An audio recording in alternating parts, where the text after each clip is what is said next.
The curse of the pharaohs, or the mummy's curse, is a curse alleged to be cast upon anyone who disturbs the mummy of an ancient Egyptian, especially a pharaoh.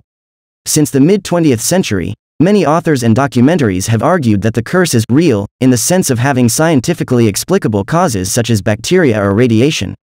The modern origins of Egyptian mummy curse tales, their development primarily in European cultures, the shift from magic to science to explain curses, and their changing uses from condemning disturbance of the dead to entertaining horror film audiences suggest that Egyptian curses are primarily a cultural, not scientific, phenomenon. There are occasional instances of genuine ancient curses appearing inside or on the facade of a tomb, as in the case of the mastaba of Kentaka Ikakai of the 6th dynasty at Saqqara. These appear to be directed towards the Ka priests to protect the tomb carefully and preserve its ritual purity rather than as a warning for potential robbers. There had been stories of curses going back to the 19th century, but they multiplied after Howard Carter's discovery of the tomb of Tutankhamun.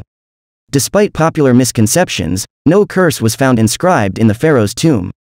The evidence for curses relating to Tutankhamun is considered to be so meager that Donald B. Redford viewed it as unadulterated claptrap. Curses relating to tombs are extremely rare, possibly because the idea of such desecration was unthinkable and even dangerous to record in writing. They most frequently occur in private tombs of the Old Kingdom era. The tomb of Ankh-Tifi contains the warning, "Any ruler who shall do evil or wickedness to this coffin, may Heman not accept any goods he offers, and may his heir not inherit." The tomb of Kentaka Ikakai contains an inscription, "As for all men who shall enter this my tomb, impure, there will be judgment, an end shall be made for him. I shall seize his neck like a bird, I shall cast the fear of myself into him."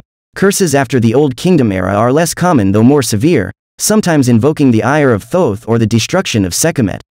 Zahi Hawass quotes an example of a curse, "Cursed be those who disturb the rest of a pharaoh. They that shall break the seal of this tomb shall meet death by a disease that no doctor can diagnose." Hieroglyphs were not deciphered until the early 19th century, so reports of curses before this are simply perceived bad luck associated with the handling of mummies and other artifacts from tombs. Years later, when he excavated the tombs of the builders of the pyramids at Giza, he encountered the curse, "All people who enter this tomb who will make evil against this tomb and destroy it, may the crocodile be against them in water, and snakes against them on land. May the hippopotamus be against them in water, the scorpion on land." He concluded that mummies should not be displayed, though it was a lesser evil than allowing the general public into the tombs. Hawass also recorded an incident of a sick young boy who loved ancient Egypt and was subject to a miracle cure in the Egyptian Museum when he looked into the eyes of the mummy of King Ahmose I. The idea of a mummy reviving from the dead, an essential element of many mummy curse tales, was developed in The Mummy, or A Tale of the 22nd Century, an early work combining science fiction and horror, written by Jane C. Loudon and published anonymously in 1827. Louisa May Alcott was thought by Dominic Montserrat to have been the first to use a fully formed mummy curse plot in her 1869 story Lost in a Pyramid, or The Mummy's Curse, a hitherto forgotten piece of mummy fiction that he rediscovered in the late 1990s. Jasmine Day argues that the modern European concept of curses is based upon an analogy between desecration of tombs and rape, interpreting early curse fiction as proto-feminist narratives authored by women. The Anonymous and Austen stories predate Alcott's piece, raising the possibility that even earlier, lost, mummy curse prototype fiction awaits rediscovery. The belief in a curse was brought to many people's attention due to the deaths of a few members of Howard Carter's team and other prominent visitors to the tomb shortly thereafter. Carter's team opened the tomb of Tutankhamun in 1922, launching the modern era of Egyptology. The famous Egyptologist James Henry Breasted worked with Carter soon after the first opening of the tomb. Carter's canary had died in its mouth, and this fueled local rumors of a curse. Arthur Weigall, a previous Inspector General of Antiquities to the Egyptian government, reported that this was interpreted as Carter's house being broken into by the royal cobra, the same as that worn on the king's head to strike enemies, on the very day the king's tomb was being broken into. 2 weeks before Carnarvon died, Marie Corelli wrote an imaginative letter that was published in the New York World magazine, in which she quoted an obscure book that confidently asserted that dire punishment would follow any intrusion into a sealed tomb. A media frenzy followed, with reports that a curse had been found in the king's tomb, though this was untrue. Sir Arthur Conan Doyle, creator of Sherlock Holmes, suggested that Lord Carnarvon's death had been caused by elementals, created by Tutankhamun's priests to guard the royal tomb, and this further fueled the media interest. Arthur Weigall reported that 6 weeks before Carnarvon's death, he had watched the Earl laughing and joking as he entered the king's tomb and said to a nearby reporter, "I give him 6 weeks to live."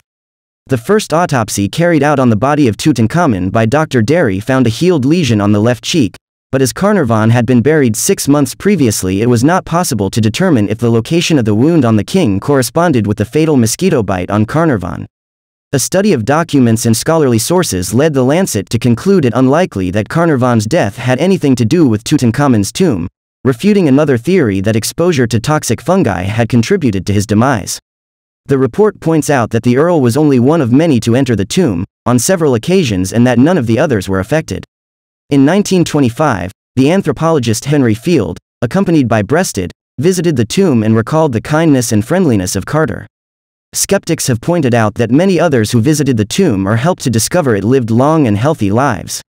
A study showed that of the 58 people who were present when the tomb and sarcophagus were opened, only 8 died within a dozen years. The last survivors included Lady Evelyn Herbert, Lord Carnarvon's daughter, who was among the first people to enter the tomb after its discovery in November 1922, who lived for a further 57 years and died in 1980, and American archaeologist J.O. Kinnaman, who died in 1961, 39 years after the event. George Herbert, 5th Earl of Carnarvon, financial backer of the excavation, who was present at the tomb's opening, died on the 5th of April 1923 after a mosquito bite became infected. He died 4 months and 7 days after the opening of the tomb. George J. Gould I, a visitor to the tomb, died in the French Riviera on the 16th of May 1923 after he developed a fever following his visit. Howard Carter opened the tomb on the 16th of February 1923, and died well over 16 years later on the 2nd of March 1939. However, some have still attributed his death to the curse.